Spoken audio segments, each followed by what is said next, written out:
I used to have gout. The attacks came just about every month, and they were simply awful. Now, I haven't had an attack for more than 2 years. I don't think I'll ever have another one ever again. At their worst, those attacks were disabling. I couldn't move. I couldn't go to work. I was literally unable to get up because even the slightest movement of the affected area was beyond unbearable. I couldn't sleep properly with bedclothes, which in cooler weather meant turning the heating up in the house. Not comfortable for my wife, not good for our energy bills. The causes of gout, and the real causes of gout. After my first encounter with gout, my doctor gave me the standard explanation of its causes. He said that gout was caused by excess uric acid in the blood. Uric acid is a byproduct of the processing of certain foods. The uric acid comes from the liver as a waste product. It's sent to the kidneys from where it is supposed to be removed from the body. I had gout because, in a nutshell, gout is what you get when your body isn't expelling all its uric acid. The excess uric acid forms tiny spike-shaped crystals. Those crystals get into your bloodstream. From there, they find their way into your joints. And from time to time, the immune system attacks them. And when the immune system does that, the inflammation that results is experienced as a gout attack, also known as excruciating, awful pain. If you suffer from gout, then I truly feel for you. I know what you're going through. It's been just over 2 years now since my final gout attack, but I still remember what it felt like. Anyway, that was the doctor's explanation of gout. So far, so simple. Gout only gets worse. Over the first year or so, my gout attacks went from one attack every 1 or 2 months to monthly, and then occasionally to every few weeks. I started with the standard meds, anti-inflammatories, steroid jabs, drugs to reduce the uric acid in my blood. Really, despite his best intentions, I think my doctor was simply trying things out. Treatments are offered as much in hope as in the expectation they'll do anything. But even when a drug did do some good, I knew I was just managing the condition. And I realized that for many gout sufferers, this was the case. They could swallow any number of pills, inject as much steroid as their bodies could handle, and avoid every suspect piece of food and drink. The underlying problem, the actual cause of the gout, was still there, creating all sorts of problems for the body to deal with. I followed the typical do's and don'ts. It's typical stuff. Exercise more, lose weight, eat a balanced diet, whatever that is. Eat less red meat. Don't smoke. I never have. Go a couple days a week without alcohol. And it made precisely no difference to my gout at all. Although, to be honest, if I knew then what I know now, I wouldn't have bothered with any of that. Asking the awkward questions. My natural curiosity prompted me to ask questions about this disease. If uric acid leads to gout, then why did I suddenly have too much uric acid in my blood? Well, it makes sense that either A, I was suddenly producing too much of it, or B, that my body simply was no longer removing it effectively. And it turns out that the answer is B. In fact, for 90% of gout sufferers, scientists say that it isn't overproduction of uric acid that is the problem. It's the underprocessing of it. In other words, something's going wrong with the body's ability to expel uric acid properly. So I was quite puzzled. Here's how I thought about it. There was a time when I hadn't even heard of gout, much less suffered from it. Then I had gout for just over 3 years.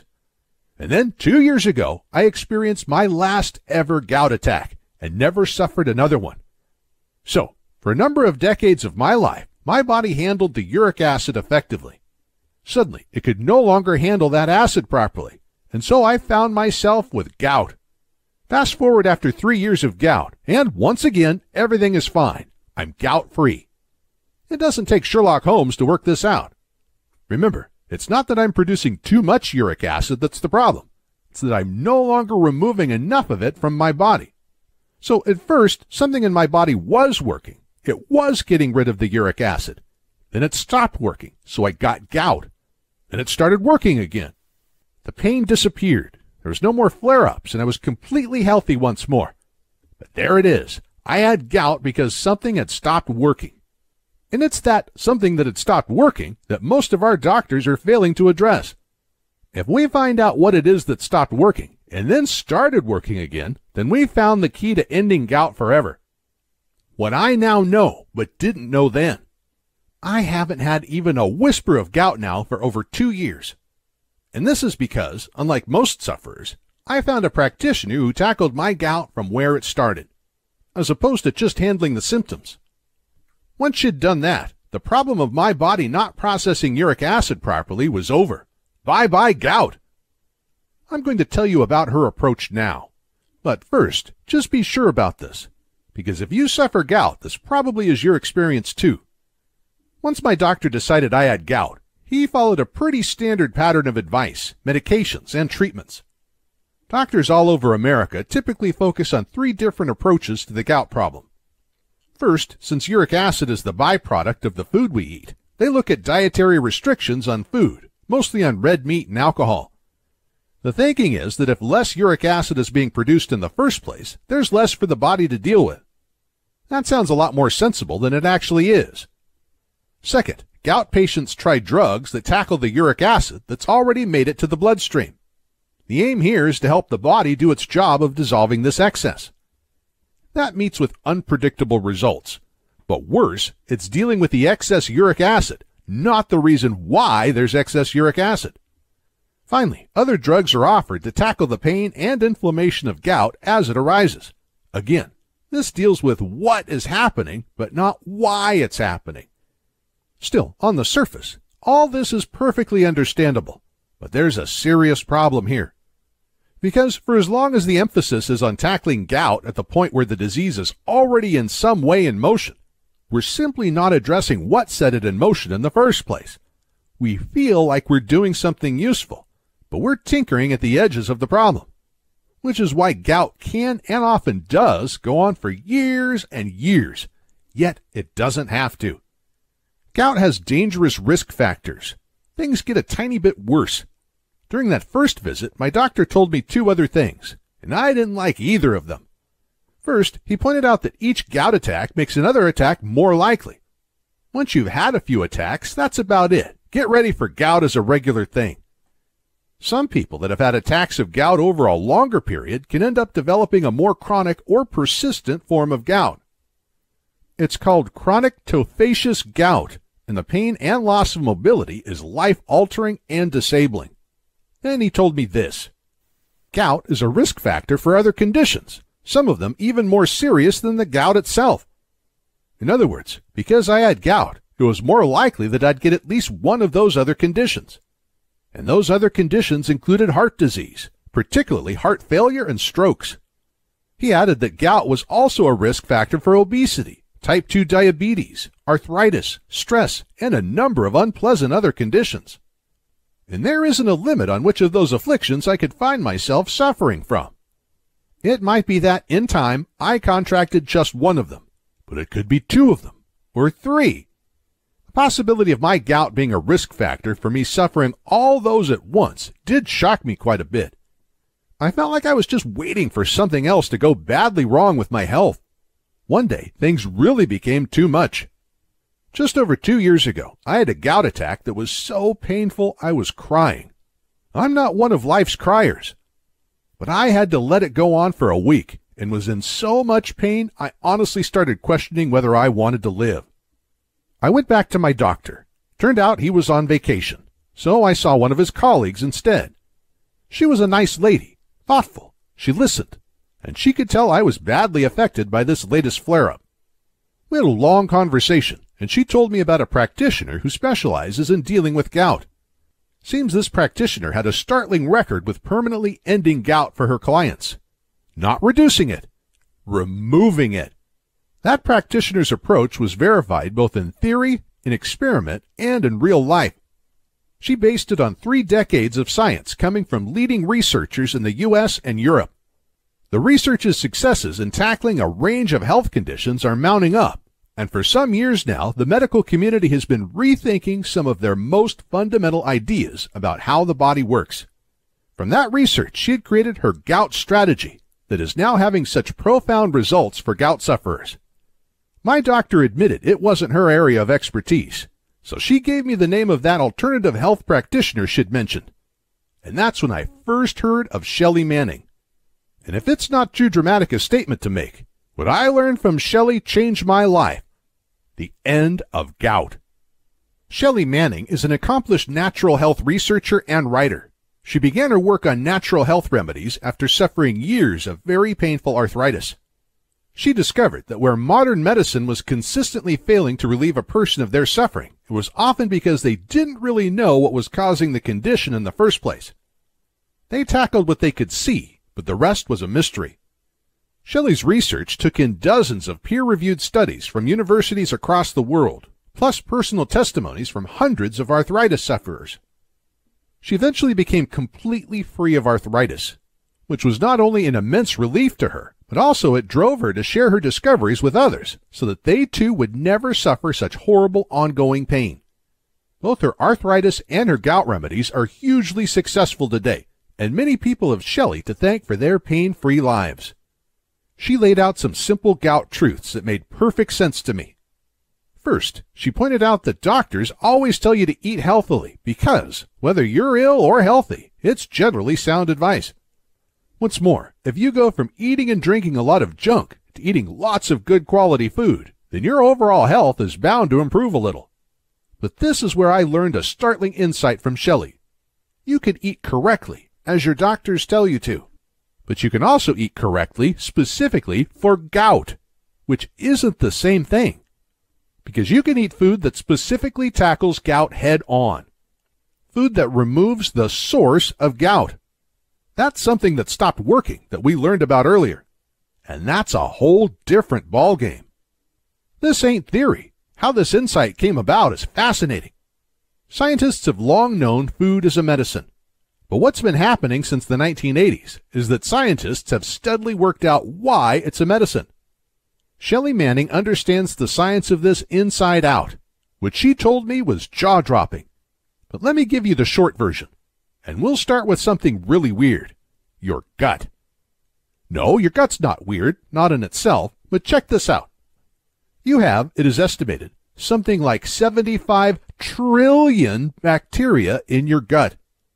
There are more bacteria in the gut than cells in the entire human body, and you've had them all your life. The bacteria in our gut make up what is called our microbiome. The microbiome refers to all the bacteria that live with us in our guts. It's the community of bacteria, plus other microorganisms, that are permanently with us. There's nothing special or unusual about the human microbiome. In fact, plenty of mammals and some insects also have microbiomes. They're a fact of life. We humans have had our gut microbiome since the dawn of humanity. We need it. Bacteria is not always what you think it is. But, of course, when we hear the word bacteria, we imagine something awful. Disease, contagion, illness, death. Because mostly we associate bacteria with being very ill. There's something to fight off the moment we get them. We buy products from our supermarket that boast how quickly and effectively they kill bacteria. But bacteria are just single-celled organisms that can be found just about anywhere. Some are dangerous. Some are highly beneficial. It depends which bacteria they are, and it depends on where they are. Those that exist within us, within our gut microbiome, are largely beneficial to us. In fact, in a healthy human being, some 95% of them are responsible for a number of vital body processes that either keep us healthy or keep us alive. Yes, they're that important. We are, in fact, extraordinarily dependent on the health of our microbiome. So much about us on the surface, our health, our moods, our body weight, reflects what's going on in the gut. Incredibly, scientists are now recognizing that the microbiome, our gut bacteria, is so vital to our general health that some think of it as an organ in its own right. They regard it as important to our existence as the kidneys or the heart or the lungs. In fact, scientists are able to transplant the gut bacteria from a healthy person into the gut of a diseased patient in order to cure disease. Known as fecal microbiota transplants, these procedures repopulate people's unhealthy gut microbiome with healthy, thriving bacteria. Bacteria transplants. Who'd have thought it? But scientists state that's how vital it is to keep your gut in its best shape possible. We need to maintain a health ratio of 95% friendly, life-enhancing bacteria, with 5% being whatever else is there. When that ratio goes out of balance, humans become vulnerable to infection, poisoning, malnourishment, and a whole range of degenerative and lifestyle disorders. It's really hard to overstate how important our gut health is to us. Our gut health is our health. A healthy microbiome, a healthy gut, is our health in many respects. Obesity is now thought of as a gut disease. Unhealthy bacteria get the upper hand in your gut and cause the kind of food cravings that most of us find so hard to resist. And gut health also affects mental health, moods basically. Scientists now believe that persistently feeling low for no apparent reason may have a bacterial explanation. So let's be absolutely clear about this. Your gut bacteria aren't just add-ons to your health. They are your health. In the same way that a faulty liver will cause you big problems, just as a weak heart will require expert attention in order to keep you alive, like lungs that don't function properly, or kidneys that are diseased, or a lymph system that isn't working effectively. Your gut health is vital to your overall health because your gut bacteria do things that your body itself can't do. To be healthy, we must make sure that we encourage beneficial, healthy bacteria to flourish, while at the same time we discourage less beneficial or harmful bacteria from doing the same. If we don't do this, then there are consequences, and gout is one of those consequences. And that's how I got the condition myself. Poor gut health gave me gout. It's done the same to you, but good gut health undid all that damage, making gout nothing more than a distant memory. And it can do the same for you. You really can do something about your condition now. The key to a healthy gut and a healthy body. What I learned from Shelly Manning is that if you practice healthy eating, then you may affect your gut health for the better, even if that wasn't your intention. In other words, by eating better foods, you may very well accidentally improve things a little. Unfortunately, we might also accidentally make things a little worse for our gut bacteria. Some healthy food actually isn't so healthy for our guts. If we want to tackle gout once and for all, we have to be clear about what helps us and what hurts us. So what Shelly does is remove the accident aspect of healthy eating. She focuses hard on what makes our gut bacteria healthier and happier. And she ensures that we don't do ourselves any harm by ingesting too much of what harms that bacteria. And this approach works. I finally won the struggle against gout because, for the first time, I could make conscious choices about eating for gut health. Here was something I could do that would directly tackle that nasty disease head on. Shelly's deliberate gout-focused strategy addressed my gout at its actual source. My microbiome flourished, and when it did, I did too, which changed my life forever. The link between your gut health and your gout. Scientists are now clear that gut health determines whether or not you have gout. How? By comparing the microbiome profiles, the bacteria profiles of people who have gout with the microbiome profiles of people who do not have gout. There is a clear difference. And the differences in the microbiome between gout patients and healthy people are predictable and consistent, which means that we can know whether a person has gout just by looking at their microbiome. Put plainly and simply, gout is a disease of the gut. So why do you have gout whereas I don't? It's because I have one thing you don't have. All the right bacteria thriving in my gut. And specifically, that bacteria is doing one thing for me that it's not doing for you. It's helping my kidneys process the excess uric acid that causes gout in the first place. Because that bacteria is converting up to 1/3 of that excess uric acid into something called allantoin, a substance that dissolves in water. Which means up to 1/3 of my body's uric acid can be simply got rid of in urine. So, put crudely, I simply pee it out. No need for my kidneys to process it all. My gut bacteria has it covered. This is the incredible power of your gut microbiome. Human bodies can't turn uric acid into allantoin, but our friendly gut bacteria can. And when it does that for me, it's clearing up the excess uric acid in my bloodstream, meaning my kidneys don't have to. So those pin-like uric acid crystals don't form, which means they don't find themselves lodged in my joints. meaning there's nothing for my immune system to attack, so nothing to cause excruciating, disabling pain. My gut will have trillions of bacteria in it whether I want it to or not. So will yours. But I can choose whether that bacteria is the life-enhancing bacteria that keeps me happy, healthy, and alive, or the dangerous disease-giving stuff. I chose the good stuff. So I have plentiful, good, friendly, life-enhancing gut bacteria working for me, doing things for me that the human body simply cannot do for itself. And when I made that choice, my gout didn't stand a chance. Bacteria is a lifesaver. One last thing. You recall that my doctor told me gout was a risk factor for type 2 diabetes, obesity, kidney disease, heart disease, irritable bowel disease, and so on. If you have gout, then it's very likely that you'll go on to develop one or more of the others. The medical profession has known about the link between these diseases for decades. They now know why there's this link.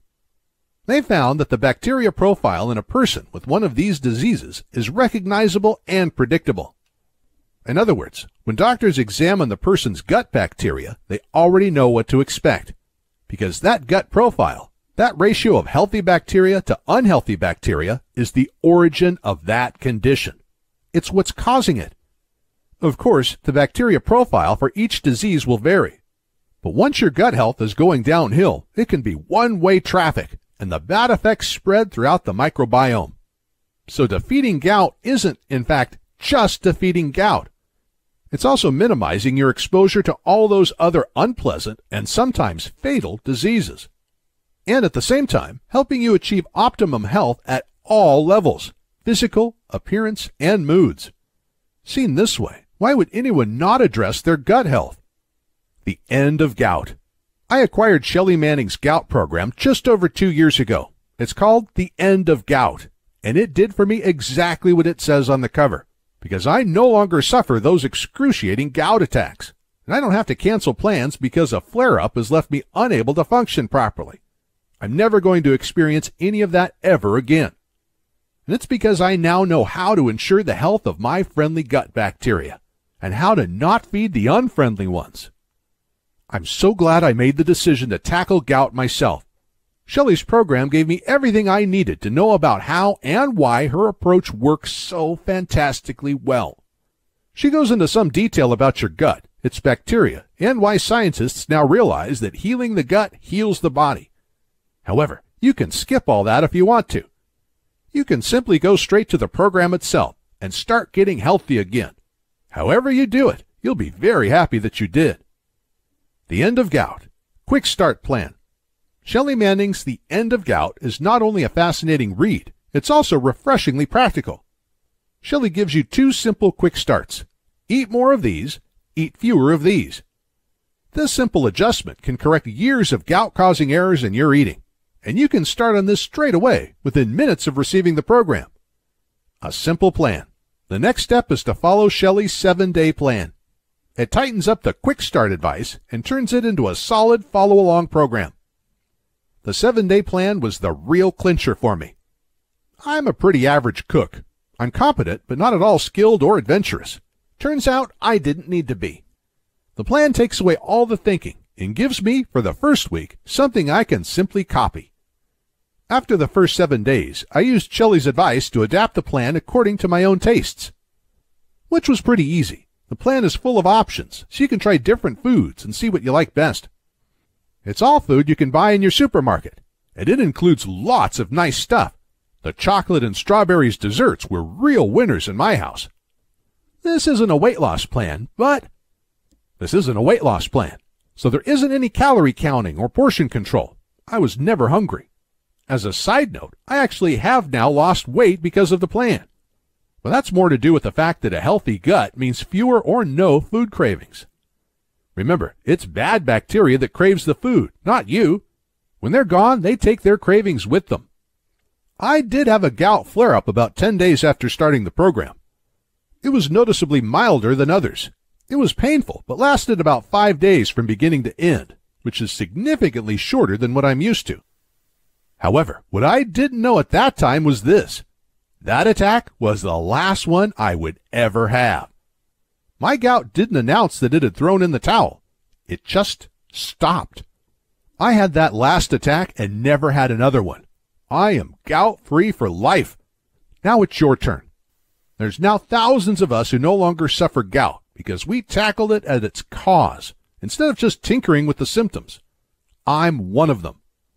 Remember, I got gout for the same reasons you have it now.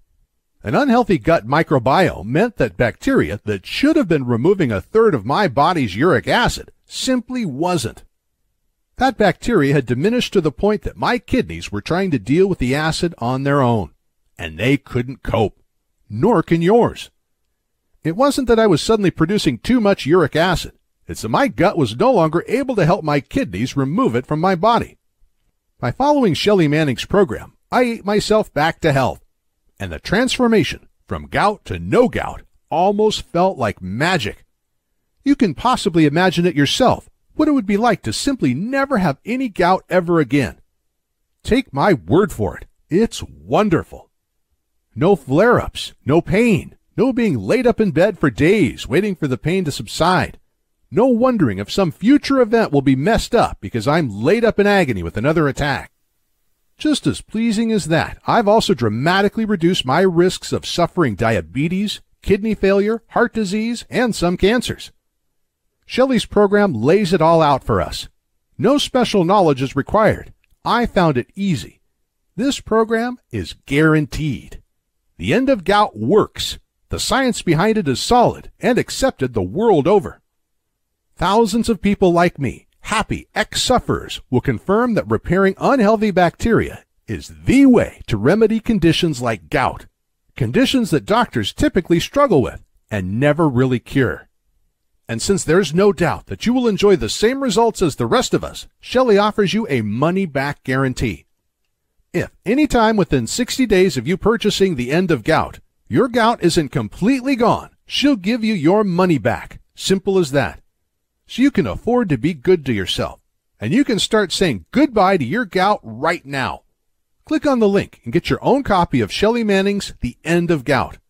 Buying her program was the single best thing I ever did for my health. You'll agree, and she guarantees it. So don't put this off. Get your copy of the program below. Nothing makes more sense than this. Shelly Manning's program basically handheld me to health. It walked me from A to Z, which, to be honest, is pretty much what I needed it to do. She attacks the problem at its cause. And the cause is well understood. Your bacteria has depleted and isn't helping dispose of excess uric acid. You've lost too much good, healthy bacteria. So repopulate your gut by feeding it properly. It honestly isn't more complicated than this. Sometimes I can't quite believe my gout is gone. But it is. And it won't be back. Would you like the same for yourself? You can have it. Click the link below, and Shelly's The End of Gout will be with you in about 90 seconds. It will only get better if you make it get better. Don't doubt that your gut health is poor. The bacteria environment in a gout sufferer is basically sick. Friendly, life-enhancing bacteria are in retreat. And their place in your gut is being taken by that steadily increasing number of bacteria that will only do harm. Put that way, you perhaps realize that you don't have gout at all,